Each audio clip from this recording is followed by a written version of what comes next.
Hello guys, तो आज की इस वीडियो में मैं आप लोगों को बताने वाला हूं, अगर आप भी अपने फ़ोन की स्क्रीन पर कहीं पर भी क्लिक करते हैं एंड क्लिक करते वक्त आवाज़ आती है तो आप उस आवाज़ को किस तरह से ठीक कर सकते हैं। तो आज की इस वीडियो में मैं आप लोगों को यही बताऊंगा कि आप इस प्रॉब्लम को किस तरह से सॉल्व कर सकते हैं। तो चलिए गाइस, फटाफट वीडियो को स्टार्ट कर लेते हैं।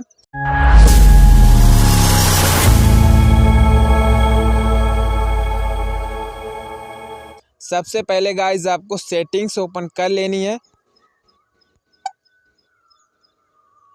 सेटिंग्स ओपन हो जाने के बाद गाइस यहाँ पर आपको एक ऑप्शन मिल जाएगा साउंड का। आपको साउंड वाले ऑप्शन पर क्लिक कर लेना है। इसके बाद गाइस आपको स्क्रॉल डाउन करके नीचे की तरफ चले जाना है।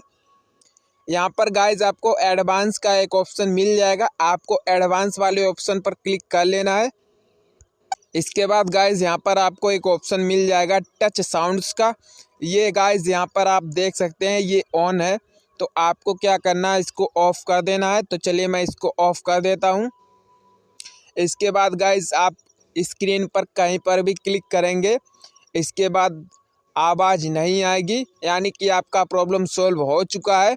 वीडियो अगर अच्छी लगी तो वीडियो को लाइक कर दें एंड चैनल पर नए तो चैनल को सब्सक्राइब कर लें ऐसी टिप्स एंड ट्रिक्स के लिए। Thank you.